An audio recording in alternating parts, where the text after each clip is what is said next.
smo že pri naslednji vaji, zelo primerni za doma, tudi če imate kakšen svoj pripomoček, kakšno utež, in sicer gre za predklon. Predklon ali po domače mrtvi dvig deadlift. Uporabite lahko dve uteži v rokah ali eno utež v obeh rokah.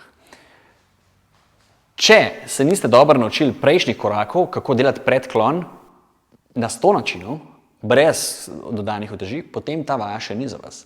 Najprej se naučite delati predklon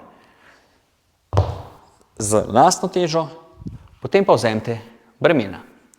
Bremena imejte takole pri sebi čim bližje središču stopal, naj ne grejo bremena naprej. Torej, ramena malce nazaj, se priklonite in izvajate predklon z utežmi. Če imate eno utež v obeh rokah, dajte tako, da gledate, da zadanete čim bolj zadnjični del mišic.